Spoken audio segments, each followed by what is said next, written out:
Opponent spawning in the top right spawn location is from Fnatic. He's Harstem. He's spawning as the pink Protoss player. Once again, we have a lovely person helping us out with that alliteration. Yeah, and let's of course not forget that Harstem is from Holland, so Germany, Holland, a big lineup in football, let's be honest. Big rivals. Indeed, indeed. Are they? Do we see any real rivalry between Germany and Holland in Starcraft? Really? I don't know actually. Wilco can answer that. No, not really. Nah, I think it's all pretty friendly, because it's more of an individual thing, or a team thing rather than a country thing.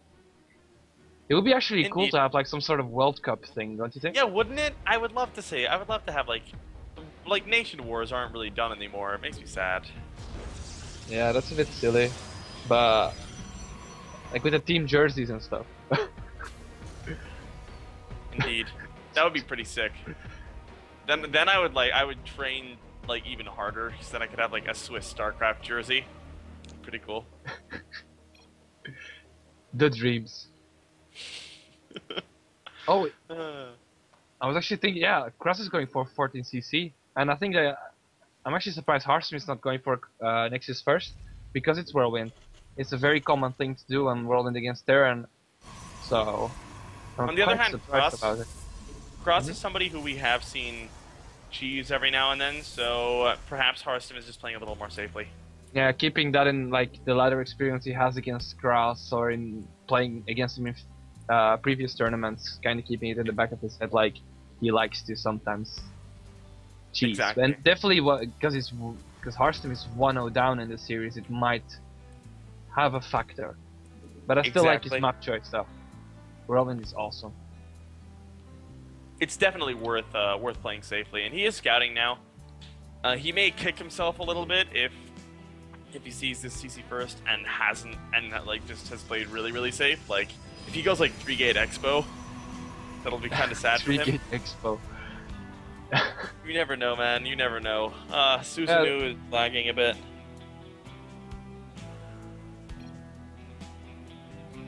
Yeah. Boom! Alright, so as a Protoss player, what are you expecting from Harstem in this situation? Well, I'm expecting Harstem to take the expansion as soon as possible, but perhaps after being able to scout his command center first in a second. Will he even scout it? That's the question though, because the Marine might just shut it down. But I would like to see Harstem last game went for the one Colossus. Well, actually I don't know if Harstem wanted to make more Colossus than he had, because don't forget his Robobay got sniped, so I don't really know what Harstem's playstyle is going to be. And ODSV doesn't get to see the second gas. That's unfortunate. A little bit unfortunate. I'm still a little bit like confused. Somehow I like the map choice by Harstem. It kind of shows that he's very comfortable playing on this, but there's so much room for Terran to maneuver on this map as well. Like, you don't really want to take an engagement around the center area because there's so much opportunity for Terran to come from a lot of different angles at you. If that makes sense. Yeah. This map, I would love to see. I would love to see Krass. Oh, he's gonna go Hellbat drops. Or just straight up Hellion. No, he's going for an armory here. This has to be Hellbats. Or Mech. What do you think? Yeah, I honestly think it's gonna be a Hellbat drop. Yeah, he's starting to could be right now. This is such a massive map that drops are so good on it. It's hard to have vision everywhere. The base is pretty big, so. But I mean, Hellbat drops are so deadly. And this is the first time we're seeing these today. We haven't really seen many Terran games, but this could be very deadly. Yeah, definitely, because the natural has like a very big ramp as well, and he's gonna like make 4 Hellions with 2 Hellbats right afterwards, and then try to force like a pull of the workers with the drop, and then run in with the Hellions and perhaps try to snipe even more. But he's gonna get a couple of kills with the first initial Hellions, so that's always nice. Indeed. And we'll see exactly how much you can get done here. A couple of those probes are only one shot away from dying. Only 1 kill each on the Italians. Yeah. So. But here are the Hellbats on the way. It's an interesting thing, and he's also getting Terran vehicle weapons. It looks like he may want to go into mech from here. Yeah. Yeah, it's gonna be very interesting to see how Krass plays mech in TVP, but I kinda like... I'm a little bit... Do you perhaps have any insight of why you would go mech on like a huge map like Whirlwind?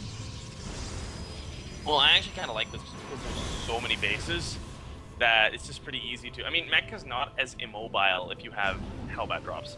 Because you can keep your opponent at home with stuff like that, so you can really just grab a third, grab a fourth, and just really be pretty safe against Protoss doing much of anything. Harstem, I saw when Bunny made that tweet about wondering if more people were going to do more mech play.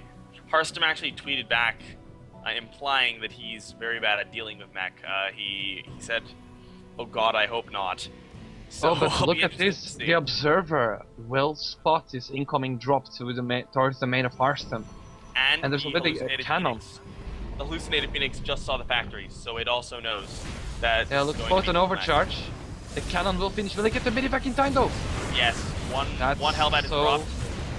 Yeah, it won't lose any workers. That was not very bad well at all. shut down.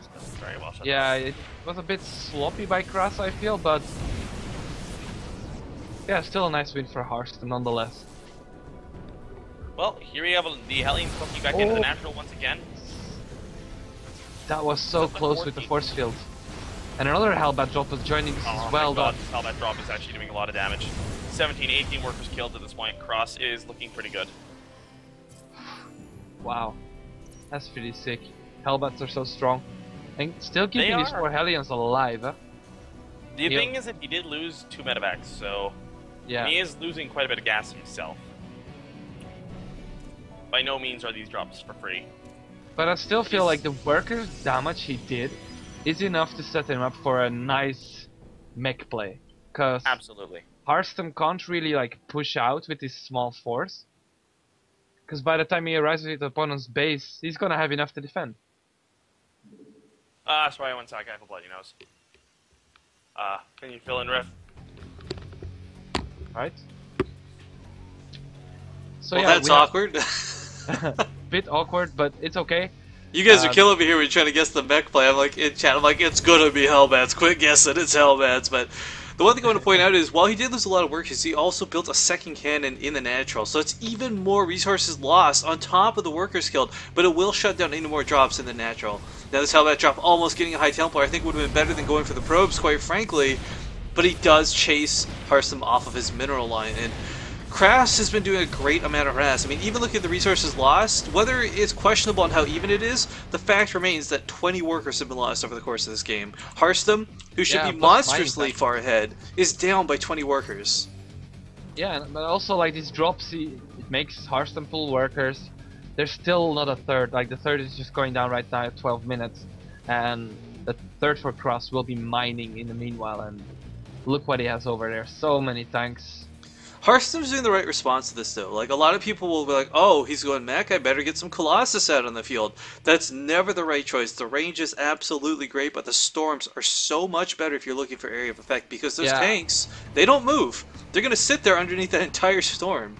Well, I feel a really nice way to deal with mech in general as Protoss is, as you say, storm is very nice, but also charge lots are actually still not that bad, but just add an Immortal Archon with charge. Oh, another drop. Sorry to cut you off. It doesn't actually get anything done.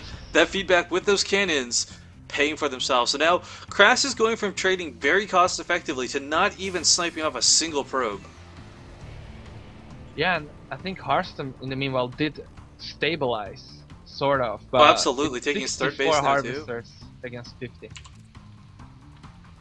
Yeah, with third base up, he's going to have cannons down as well to prevent more and more drops, but Krass is going to eventually just have such a large mass of units. I mean, Hellions, you can trade them all day for Stalkers because they only cost minerals, and when you're going mech, you've got an abundance of minerals. Yeah, and he's already 50 supply ahead. What do you think about that? I think that's pretty ridiculous. One of the big strengths, of course, with the Widow Mines being in this army, actually, is going to sneak in. Widow Mines, since they're a spell attack and not a regular attack, actually do full damage and then some to the Immortals. So if he can get an Immortal, you know, 3 or 4 Widow Mines next to these Immortals, they're gonna pop. Yeah. Oh, rest in peace, Hellions. I don't know what that was. Yeah, perhaps a misclick, but he can afford to make small errors like that. And the thing is, too, a lot of people forget, tanks, yes, Immortals are kind of designed to be the anti-tank unit, but as you get more and more tanks, they become more and more effective against Immortals. That splash damage combined with breaking the shields with real attacks afterwards, etc, etc. Tanks actually in large numbers beat out Immortals. Yeah, definitely when ghosts come in play. And Well, even without especially ghosts, I mean, it's just, it's Yeah. absurd. Yeah, I know. It's pretty insane how strong mech is even against the correct response from Harstem. Harstem is doing the correct thing right here. Well, the thing that's going to be very precarious too is Hellbats are great at dealing with charge lots. I mean, the charge lots are designed to try and get in there to the tanks and really, pardon me for saying this, but F them up. However, the Hellbats will completely deny that. And of course, the Immortals don't do bonus damage versus light, which Hellbats are, so there were great buffers. And there was those storms I was talking about earlier. Though. But I don't think Harstem can like straight up engage this. He's going for it though, but we'll see how this goes. Photon Overcharge is going to be a huge addition to this. The Archon's though already dead. Only a few Immortals remain, but most of the Hellbats also cleaned up at this point, and it's tanks versus Immortals. Some Vikings coming in on the ground. And Krass is going to win this fight, but he can't take the base. He can't push forward. But the Immortals are not proving to be very efficient, even though once those hardened shields go down, man, yeah. However, the Hellions coming in might be able to, if Blue Flame were on the field, he could come in here and just eradicate the probes, but there is no Blue Flame. Siege Tank sitting just barely. Oh wow, sniping the Stalker before it could even warp in. Yeah, but I like as well what Krass is doing right here by having the Hellbat plus Hellion, not just having one, like either. Yeah, you need a good Hellbat mix or of the full both. Hellion. It's a nice mix. Yeah, I mean, slowly by slowly, Harstem's going to lose this base, and Krass, more than anything else, has cut off reinforcements to it. Yes, you can warp in behind the mineral lines, but what are those Archons going to do from so far away? Absolutely nothing. Yeah, and Harstem doesn't have enough income at the moment, nor a bank. Well, he actually has a bank, but what can he really It's not do a very, about it's not a very good bank though, when you consider the fact that a lot of his units are like these Immortals, and oh no, one getting picked off in the middle of the map here. He's got to be so careful with every unit he has right now. He can't afford to be playing like this. Golden right now, and he's basically slowly falling, as you say. But this is gonna be Harstem's last stand if he wants a chance to. The Archons are falling so quickly, but so are the Hellbats. However, the tanks that remain are better than the Stalkers, and some of these Hellbats whittling through. Even a Widowmine moving forward. GG, well played. Yeah, Krass taking out Harstem, and yeah, I think Krass just played extremely well in both the games, showing that he's both good at playing bio and mech. It was really nice.